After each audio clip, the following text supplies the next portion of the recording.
はい、気ままな親父の趣味チャンネルです。今回は北海道第二の都市旭川市にあります日本有数のビッグゲレンデカムイスキーリンクスについて詳しく紹介させていただきます。最初に北海道旭川市周辺のスキー場の位置について紹介したいと思います。北海道旭川市周辺にはスキー場が10カ所あります。これらのスキー場につきましておじさんが過去に YouTube で紹介させていただいております。今回紹介します北海道旭川市にありますカムイスキーリンクスの位置は5番になります。こちらは北海道旭川市周辺のスキー場のレーダーチャートです。今回紹介させていただきますカムイスキーリンクスは赤線になります。カムイスキーリンクスの強みと弱みを右側におじさん独自の視点で紹介しております。カムイスキーリンクスの強みはコースが26コースあって見合わせずエリアも 35% もあるんです。それなのにリフト待ちもほぼなくてリフト料金も他のビッグゲレンデに比べて安いんです。実際のコースマップで紹介しますと初級から上級まで様々なコースが26コースあります。そして丸で囲んだエリアは見合わせずエリアですので新雪好きな方も満足できると思います。ここで日本全国にありますスキー場の面積のランキングについて紹介したいと思います。この中に知っているスキー場や行ったことがあるスキー場もあるんじゃないかなと思います。名だたるスキー場がある中でカムイスキーリンクスは全国で11位の広さがあるんです。単独のスキー場に限ればトップ10に入ってくるスキー場なんです。そんなカムイスキーリンクスは将来スキー場の隣接地 30.7 万平方メートルの土地にホテルやアパートメント、レストラン、温泉などを建設するリゾート計画があります。そこに T バーリフトを新設することによりスキーイン、スキーアウトができるようになるようです。こうなるとローカルじゃなくなっちゃいますね。北海道旭川市中心部からカムイスキーリンクスまで約 21km の距離を約2分30秒で編集しておりますのでドライブ映像をお楽しみください。最初にカムイスキーリンクスのアクセスについて紹介したいと思います。カムイスキーリンクスは北海道旭川市にあります。東京羽田空港から旭川空港までの区間マイルは576マイルです。こちらは北海道の地図です。スキーリゾートで有名なニセコや富良野の位置も紹介しております。新千歳空港からカムイスキーリンクスがあります旭川市までの距離は約 153km です。続いて旭川周辺からのアクセスについて紹介したいと思います。カムイスキーリンクスまでの距離は旭川空港から約 38km、 JR 旭川駅から約 21km の距離があります。おじさんは過去に北海道旭川市周辺のスキー場をパート1とパート2に分けましてダイジェスト映像で紹介しております。カムイスキーリンクスも紹介しているんですがパート2の中で紹介しております。オーストラリアメルボルンから約3時間で行けるスキー場マウントブラーにつきまして YouTube で紹介しております。十勝岳エリアのバックカントリーツアーの模様も YouTube で紹介しております。またパウダー好きの方に人気の大雪山旭岳やピップスキー場につきましても紹介しております。北海道旭川市でスキー、スノーボード用品を扱っているお店やメンバーでなくても筋トレができるジムにつきましても紹介させていただいております。またカムイスキーリンクスに歩いて行ける民宿につきましても詳しく紹介させていただいております。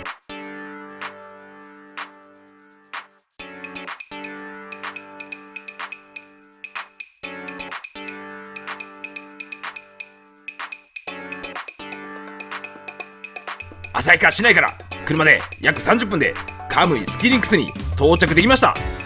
この時午前8時半ぐらいでしたが前の方に駐車できました。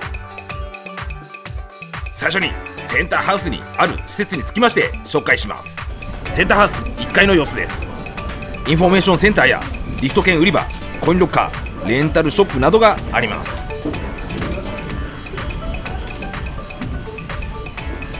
2025、2026年シーズンのリフト料金です。カムイスキーリンクスの公式ウェブサイトで事前に購入しますと1日券と4時間券が100円割引で購入することができます。こちらはセンターハウスにありますレンタルショップの料金表です。こちらでレンタルするのに時間がかかる場合があるようですのでこちらでレンタルする予定の方は事前にウェブで予約しておくと良いと思います。スキー、スノーボードのレッスンにつきましては、カムイスキーリンクスのウェブサイトの QR コードを載せておきますので、そちらからスクールのウェブサイトを確認してほしいと思います。センターハウス1階の売店には、肉まんなどの軽食やお菓子、スキー用品などを購入することができます。また、カムイオリジナルの帽子やシャツなども販売しております。こちらから宅急便の着払いでの発送や自宅から送付したものをこちらで受け取りもできます。センターハウス1階には日本語、英語対応のインフォメーションセンターやキャッシュレス対応のコインロッカー、更衣室、トイレもあります。これからカムイスキーリンクスのコース紹介をしていきたいと思います。滑走レベルに合わせておすすめするコースを紹介してまいりますので、興味がないレベルのコースは視聴しなくても結構です。まず初心者におすすめのコースを紹介したいと思います。最初に紹介するコースはちびっこコースです。ちびっこコースはセンターハウスの目の前にあります。こちらのコースは最大斜度8度です。スキー、スノーボードが初めての方が練習するのに適してるんじゃないかなと思います。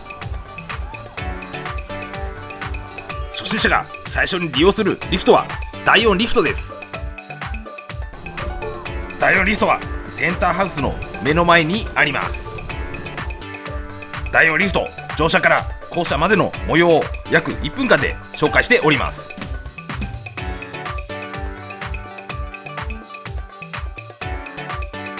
しばらくの間ナレーションを入れませんので、リフトからの景色をご覧ください。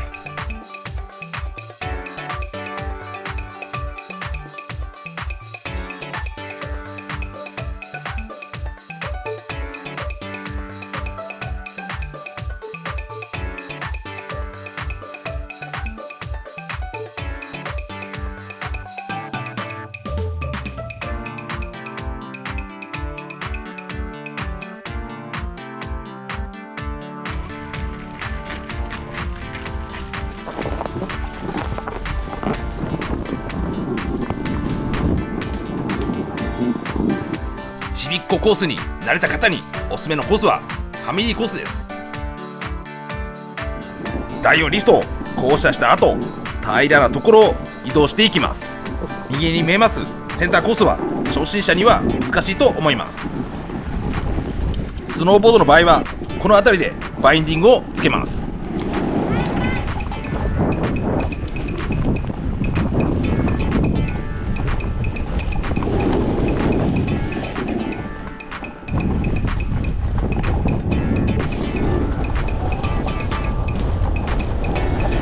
この辺りは緩斜面ですので止まらないように滑走してほしいです。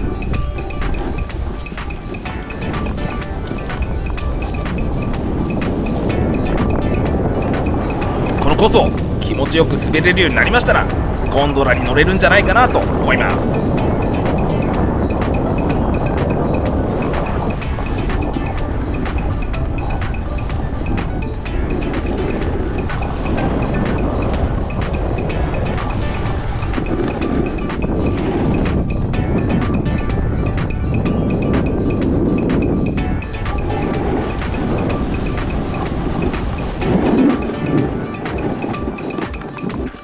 次に初級者おすすめのコースを紹介していきたいと思います。初級者であればカムイゴンドラに乗車できますので紹介したいと思います。おじさんが撮影した時は空いておりましたが、年末年始や週末は乗車するために待つ場合もあります。カムイゴンドラ乗車から降車までの模様を約50秒で紹介しております。しばらくの間ナレーションを入れませんのでゴンドラからの景色をご覧ください。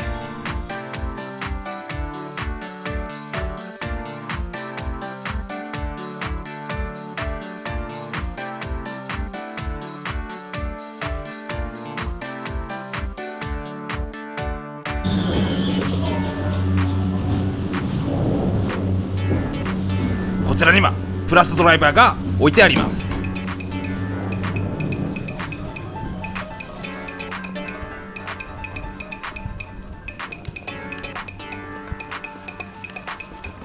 初級者の方がカムイゴンドラを降車したらまず初心者コースをおすすめします。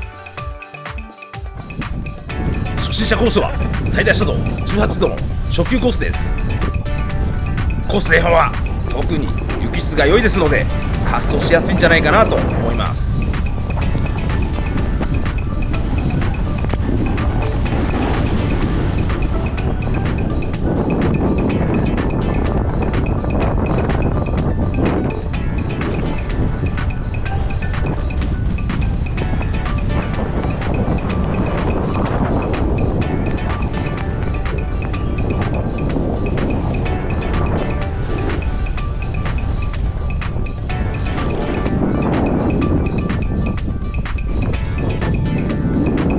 第3リフトのところまで滑走して第3リフトに乗車して繰り返し初心者コースの前半部分を滑走するのも良いと思います。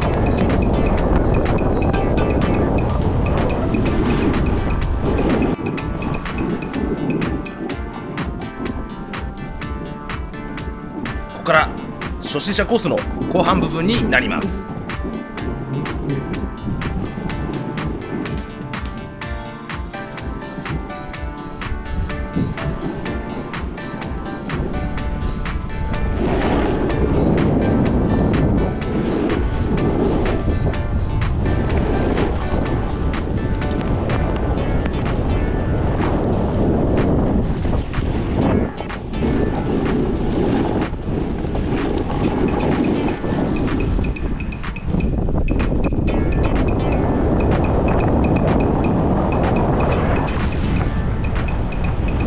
こちらで第5リフト方面からのスキーヤースノーボーダーと合流します。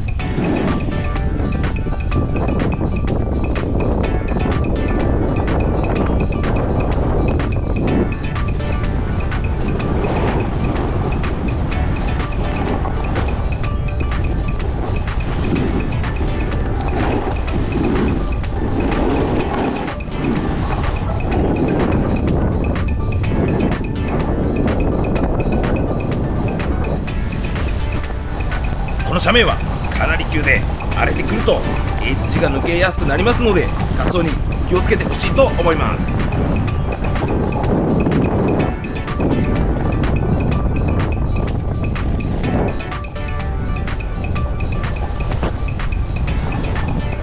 そのまま滑走してまいりますとゴンドラ乗り場に行くことができます。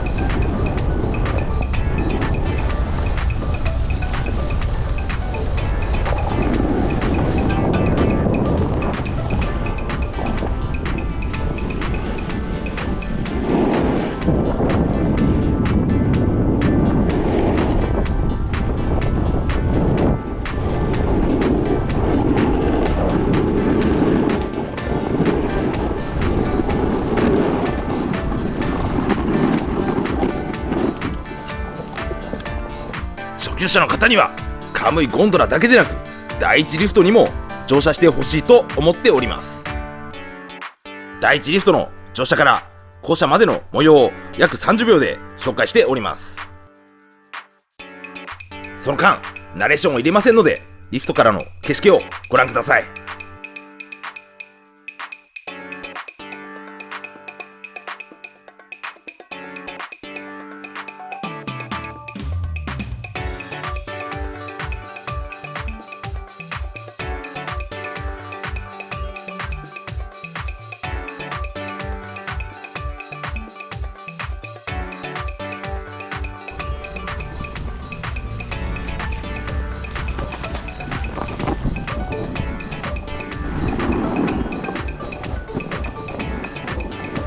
第1リフトを利用するコースでおすすめのコースはゴールド1コースです。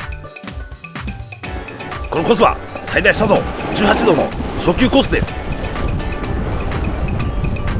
この辺りは緩い斜面ですので直滑降をしないと止まってしまう可能性があります。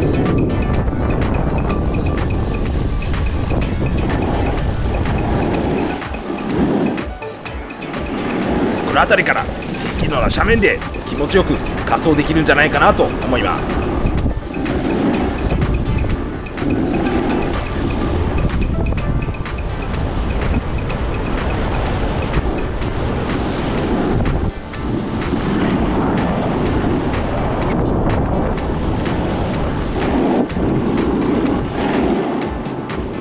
第1チリフトを利用するコースで、もう一つおすすめのコースは白樺1コースです。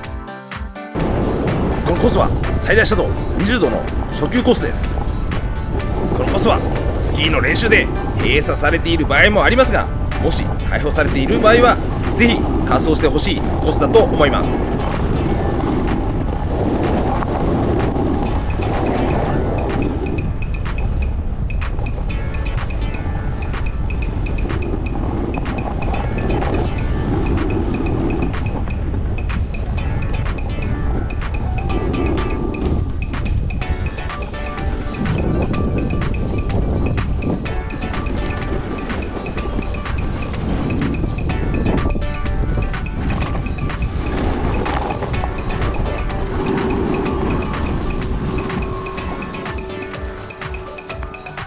続きまして、カービング好きな方におすすめのコースを紹介していきたいと思います。1番目に紹介するコースはゴールド3コースです。こちらのコースは最大斜度22度の中級コースです。カービング好きな方にはカムイゴンドラを降車して1本目に滑走してほしいコースです。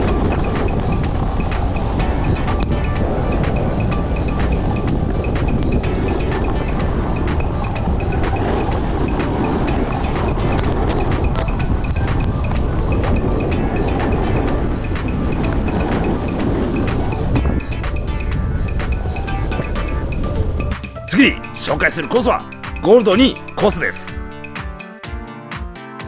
こちらのコースは最大斜度30度の中級コースです。このコースはカムイスキーリンクスの名物コースで、かなり急斜面なんですが最大幅が 150m ありますので、広いバンを最大限に使ったロングターンを楽しめることができるんじゃないかなと思います。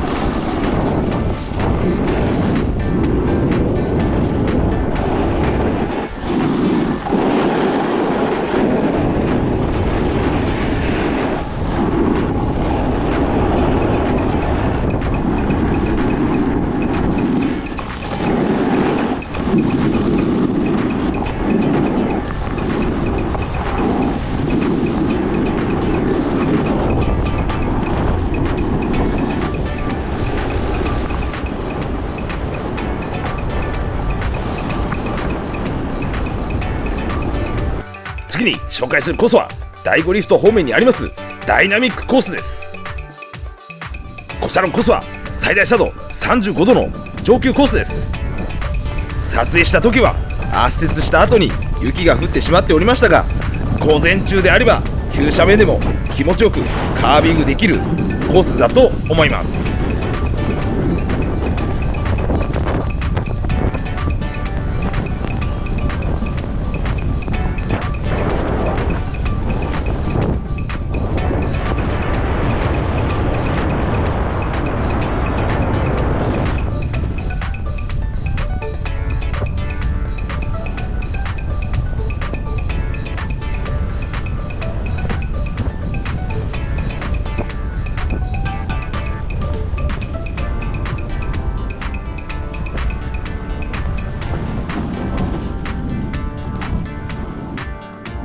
最後に新雪好きな方におすすめができるコースを紹介したいと思います。1番目に紹介するコースはロイヤル上級コースです。こちらのコースは最大斜度28度の上級コースです。カムイゴンドラを降車した後、新雪好きの方には1本目に滑走してほしいコースです。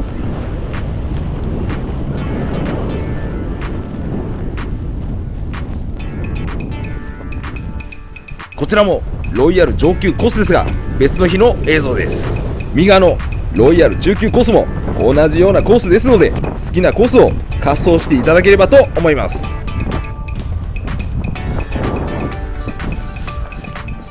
次に紹介するコースはロイヤルパウダーコースです。ゴンドラを降車後連絡コースを滑走して少し行きますとロイヤルパウダーコースの入り口があります。こちらのコースは最大斜度35度の上級コースです。このコースはスキー場40周年を記念して新設されたコースだそうです。ススキー場のコースでありながらバックカントリーをしているかのようなスリーランを楽しむことができます。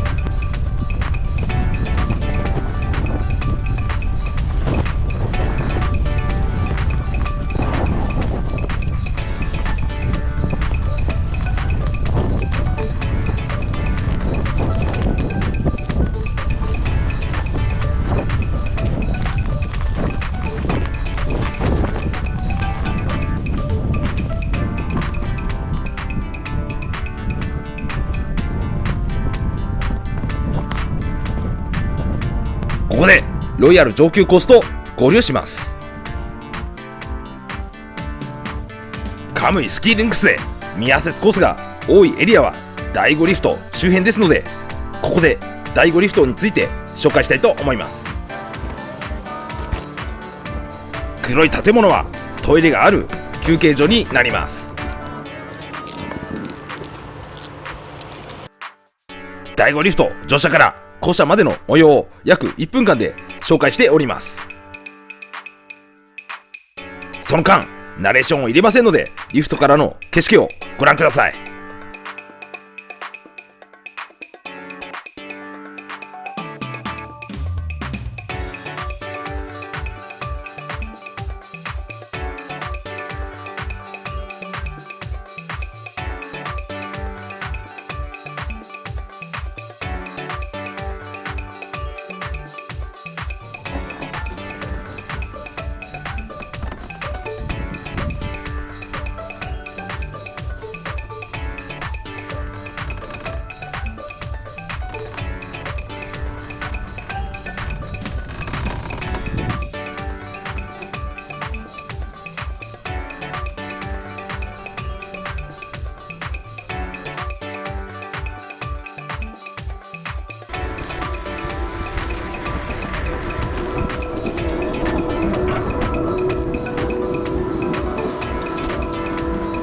第5リフト周辺のコースで最初に紹介するコースはディープパウダーコースです。こちらの入り口から滑走します。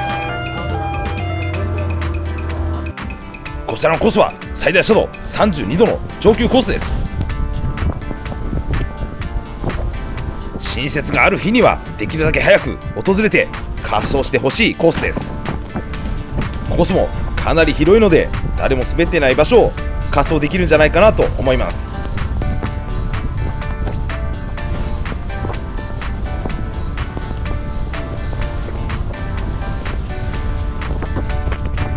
この辺りからできるだけ左側を滑走してほしいです。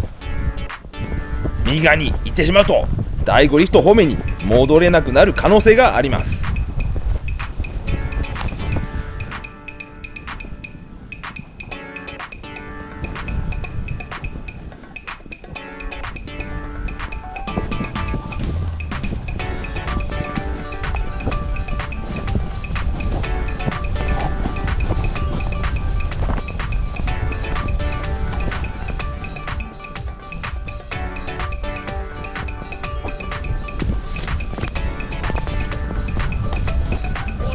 続いて紹介するコースはフレッシュパウダーコースです。右側の林は全てフレッシュパウダーコースですので、どこからでも滑走できますが、奥から行きますと直線的に滑走ができますのでおすすめです。こちらのコースは最大斜度30度の上級コースです。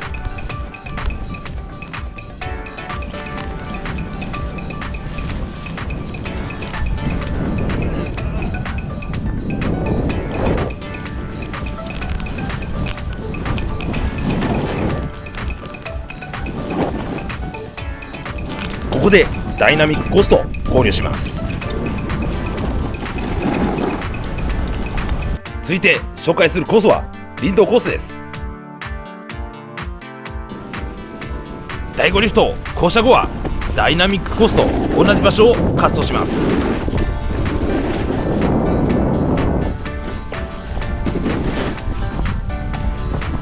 この辺りから左側の林に入ることができます。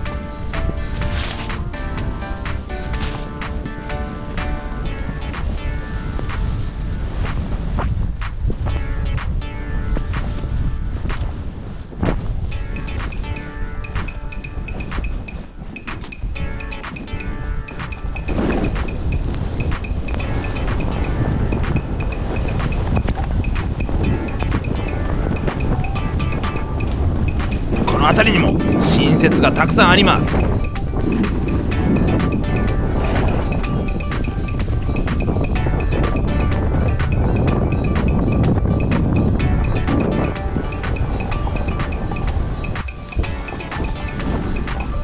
コース後半部分にも右側の林に新雪があればすごく楽しいと思います。このコースはあまり滑走している方がいませんので、新雪が結構残っているんじゃないかなと思います。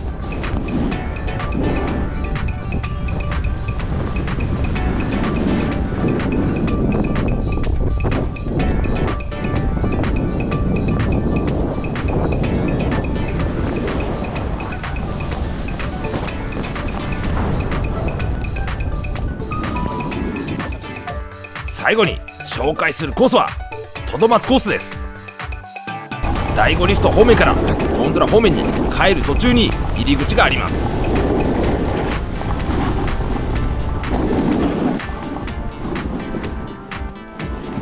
こちらのコースは最大斜度30度の上級コースです。気を避けながら新雪を滑走できる方のみ行ってみてください。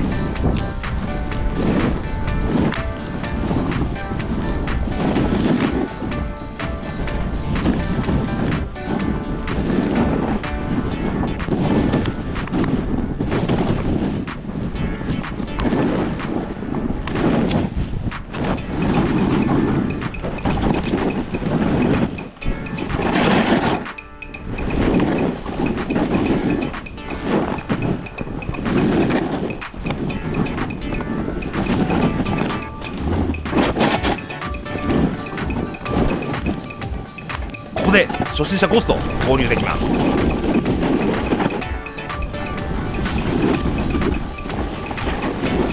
ここからカムイスキーリンクスのレストランについて紹介したいと思います。最初にセンターハウスにあるレストランについて紹介します。こちらは500席を誇るカムイスキーリンクスのメインのレストランです。こちらはご飯物や定食のメニューです。この中でおじさんがおすすめはクッパですね。カレーライスのメニューもたくさんあります。そば、うどん、豚汁のメニューです。この中ではおじさんは豚汁セットが大好きです。こちらにはラーメンやサイドメニューもあります。続きましてセンターハウス2階にあるリンクスカフェについて紹介します。こちらではドリンクやスイーツ、さまざまなパンやこだわりのスープなどをゲレンデを眺めながら食べることができます。おじさんはこちらに来たらメロンパンやさつまいものポタージュを食べております。続きましてカムイゴンドラを降車した山頂にあるレストランを紹介したいと思います。こちらではピザやパスタなどを雪景色を見ながら食べることができます。この中は大きな暖炉がありますのでとても暖かいです。またこちらには自動販売機もあります。最後に紹介するレストランはラーメン食堂ノブです。こちらのお店は旭川ラーメンの名店だった五条転勤の流れを組むラーメン店です。メニューはラーメンだけでなくカレーライスなどのメニューもあります。おじさんは醤油ラーメンと塩茹で落花生を食べております。おじさんはいつもカウンターに座って外に見えるゲレンデを眺めながら食べております。醤油ラーメンはスープの味がしっかりしていて、そしてチャーシューもとても美味しいです。落花生はほんのり甘い小豆のような味で美味しいです。おじさんはスノーボードをした後大浴場に行くのがマストですので、最後にカムイスキーリンクス帰りに利用ができる日帰り入浴施設を紹介したいと思います。万葉の湯旭川高砂台はカムイスキーリンクスから旭川市内に戻る途中にあります。入館料は大人1800円です。こちらにはさまざまな大浴場や露天風呂、サウナ、そしてレストランや休憩室まであります。こちらには露天風呂が2カ所あります。ぜひカムイスキーリンクスに行った後に雪を見ながら露天風呂に入ってほしいと思います。これで今回の動画は以上になります。今後も北海道の北部の情報を中心に紹介してまいりますので、チャンネル登録並びにグッドボタンよろしくお願いします。